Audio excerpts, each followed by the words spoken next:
Hello friends, welcome to Pebbles. நம்ம இன்னைக்கு செய்ய போறது முந்திரி கொத்து. இந்த முந்திரி கொத்தை வந்து திருநெல்வேலி, தூத்துக்குடி, கன்னியாகுமரி இந்த மாவட்டங்கள்ல வந்து ரொம்ப ஃபேமஸ். இது வந்து என்னன்னா ரொம்ப சுலபமாவும் பண்ணலாம். இதுக்கு வந்து முக்கியமான பொருள் வந்து சுக்கு, கிராம்பு, ஏலக்காய். இதை வந்து நம்ம மிக்ஸியில் அடிச்சிட்டு பருப்பு வந்து ரவை பதத்தில் நம்ம அரைச்சு நம்ம ஆட் பண்ணி செய்ய போகிறோம். வாங்க எப்படி செய்யறதுன்னு பார்க்கலாம். முந்திரி கொத்து செய்யறதுக்கு தேவையான பொருட்கள்: பாசிப்பருப்பு 1/2 கிலோ எடுத்துக்கலாம். 2 துண்டு இஞ்சி அளவுக்கு நம்ம சுக்கு எடுத்துருக்கோம். 3 கிராம்பு, 7 ஏலக்காய், 50 கிராம் எள்ளு, அரை மூடி தேங்காய் எடுத்துக்கலாம். 300 கிராம் பனங்கருப்பட்டி, அதாவது தென்னங்கருப்பட்டியில் பனங்கருப்பட்டி நம்ம எடுத்துக்கலாம். இதுக்கு வந்து அதாவது வறுத்து எடுக்கிறதுக்காக நான் அரிசி மாவு எடுத்திருக்கேன். இது வந்து எல்லா கடையிலையுமே கிடைக்கும். இதை வந்து தேவையான அளவு நான் எடுத்திருக்கேன். 100 கிராம் எடுத்திருக்கேன். இப்போ எப்படி செய்யறதுன்னு பார்க்கலாம். நம்ம பாசிப்பருப்பை நல்லா பொன்னிறமாக வறுத்து எடுத்துக்கலாம். கடாய் வச்சுட்டோம். பாசிப்பருப்பு போட்டுக்கலாம்.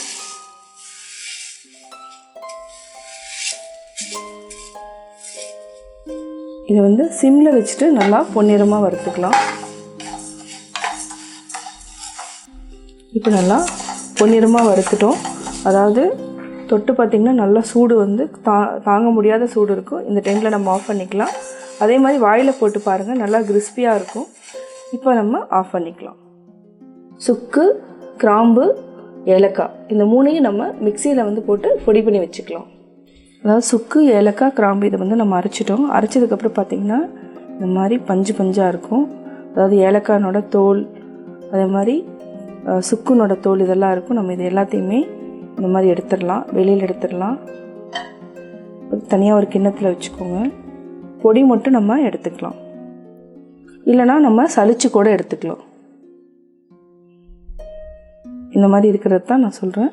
இதை தான் நம்ம எடுத்து தனியாக எடுத்து வச்சுக்கலாம். பாசிப்பருப்பு வறுத்தது ரெடி ஆகிடுச்சு. அதாவது சுக்கு பொடி, சுக்கு, கிராம்பு, ஏலக்காய் இதை வந்து நம்ம மிக்ஸ் பண்ணிவிட்டு ஒரு சிலருக்கு வந்து பதம் தெரிஞ்சதுன்னா நீங்கள் மிக்சிலேயே அரைச்சிக்கலாம், அதாவது ரவை பதத்தில். நான் வந்து மிஷினில் தான் கொடுத்து அரைக்க போகிறேன். அதாவது ரவை பதம் நம்ம சொன்னாவே அவங்க வந்து ரவை பதத்தில் அரைச்சி தருவாங்க. இதை வந்து நான் மிஷினில் கொண்டு போய் கொடுத்து அரைச்சி எடுத்துகிட்டு வர போகிறேன். இப்போ நான் வந்து ரவை பதத்தில் மெஷினில் கொடுத்து அரைச்சி எடுத்துகிட்டு வந்தேன். இது பார்த்திங்கனாவே தெரியும். அதாவது ரவை பதத்தில் இருக்குது. இந்த மாதிரி இருக்கும்.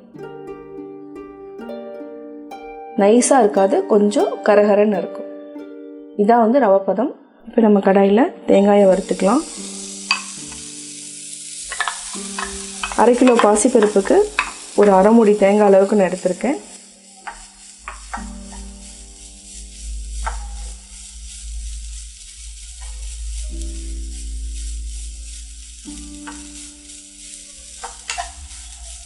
இதை சிம்மில் வச்சுட்டு நல்லா பொன்னிறமாக வறுத்துக்கலாம்.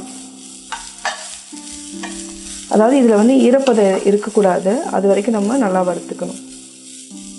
தேங்காயை வந்து நம்ம நல்லா வறுத்துட்டோன்னா இது வந்து ரொம்ப நாள் வச்சு சாப்பிட்லாம். கொஞ்சம் பச்சையாக இருந்ததுன்னா அந்த உள்ளே இருக்கிற பூரணம் வந்து கெட்டு போயிடும். அதனால் இதை வந்து நல்லா பொன்னிறமாக ஈரப்பதம் போகிற வரைக்கும் நம்ம நல்லா வறுத்துக்கலாம். இப்போ நம்ம கருப்பட்டியை வந்து நல்லா காய்ச்சி எடுத்துக்கலாம். இதுக்கு வந்து 1 கப் அளவுக்கு தண்ணி ஊற்றிக்கலாம். இதுக்கு வந்து ஒரிஜினல் பனங்கருப்பட்டி தான் நம்ம யூஸ் பண்ணுறோம். அதாவது வேணுங்கிறவங்க வெல்லம் யூஸ் பண்ணுவாங்க. பனங்கருப்பட்டியை நம்ம நல்லா வந்து கரையிற அளவுக்கு காய்ச்சிட்டு பாகுபதத்தில் நம்ம காய்ச்சி எடுத்துக்கலாம். அதுக்கப்புறம் நம்ம மிக்ஸ் பண்ணிக்கலாம். இப்போ நல்லா கொதிச்சிருச்சு, ஆஃப் பண்ணிக்கலாம். இப்போ மிஷினில் அரைச்சிட்டு வந்த மாவு, வறுத்து வச்சுருக்கிற தேங்காய், எள் இது எல்லாத்தையுமே நம்ம மிக்ஸ் பண்ணணும். இது கூடவே ஒரு சிட்டிக்கு அளவுக்கு நான் உப்பு ஆட் பண்ணுறேன்.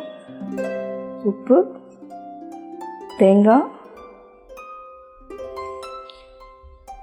எள் இதையும் நம்ம ஆட் பண்ணிக்கலாம். இது எதுவுமே வறுக்க வேண்டியதில்லை, அதாவது எள் வந்து வறுக்க வேண்டியதில்லை. இதையும் நல்லா மிக்ஸ் பண்ணிக்கோங்க.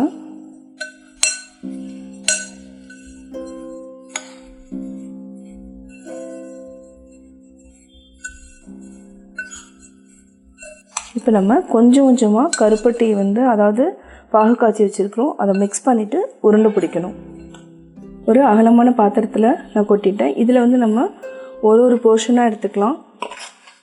அப்போ தான் வந்து அதாவது என்னென்னா பாகு வந்து இதில் ஊற்றிட்டு கொஞ்சம் உருண்டை பிடிச்சிக்கலாம். கொஞ்சம் கொஞ்சமாக உருண்டை பிடிச்சிக்கலாம். இந்த போர்ஷன் மட்டும் எடுத்துக்கலாம். இது கூட அதாவது என்னென்னா இது சூடாக இருக்குது.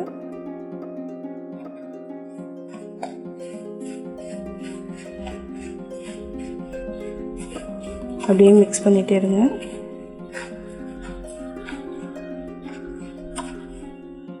இன்னும் கொஞ்சம் ஆட் பண்ணிக்கலாம், தேவையான அளவு ஆட் பண்ணிக்கலாம்.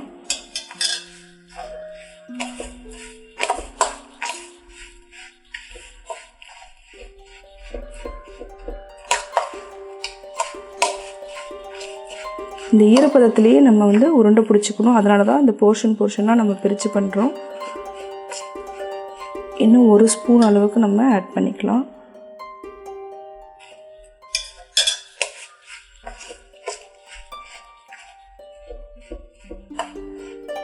இப்போ நம்ம உருண்டை பிடிச்சிக்கலாம். என்ன சைஸ் வேணுமோ அந்த சைஸுக்கு நம்ம எடுத்துக்கலாம்.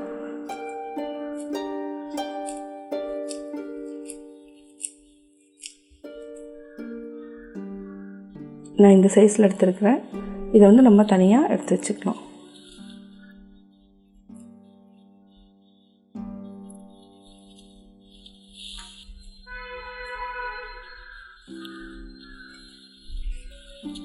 அதாவது உருண்டை பிடிக்கிறப்போ பாகு வந்து சூடாக இருந்துச்சுன்னா உங்களுக்கு வந்து அந்த உருண்டை பிடிக்கிறதுக்கு ரொம்ப சுலபமாக இருக்கும்.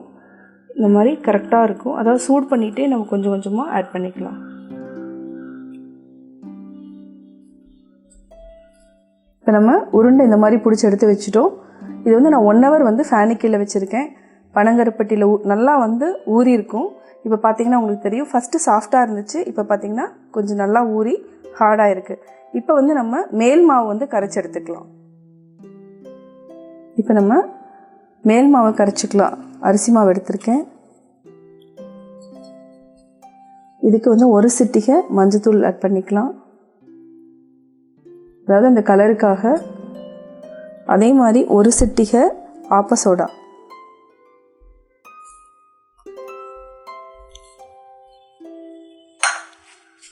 தேவையான அளவு உப்பு. உப்பு வந்து ரொம்ப ஜாஸ்தி போட வேண்டாம், இந்த அளவுக்கு இருந்தாலே போதும்.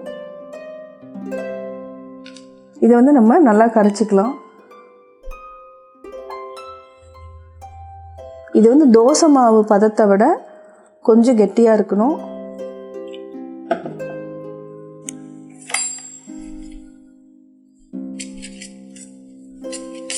இப்போ பார்த்தீங்கன்னா தோசை மாவு பதத்துக்கு கொஞ்சம் கெட்டியாக இருக்கும். இது வந்து கரெக்டான பதம். இப்போ நம்ம ஃப்ரை பண்ணி எடுத்துக்கலாம்.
இதுக்கு ஏன் வந்து முந்திரி கொத்துன்னு பேர் வந்துச்சுன்னா, இதை எடுக்கிறப்போ பார்த்திங்கன்னா கொத்தாக தான் இருக்கும்.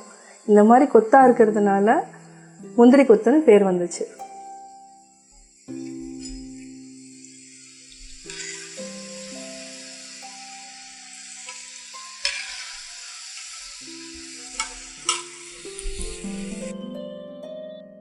சுவையான முந்திரி கொத்து ரெடி.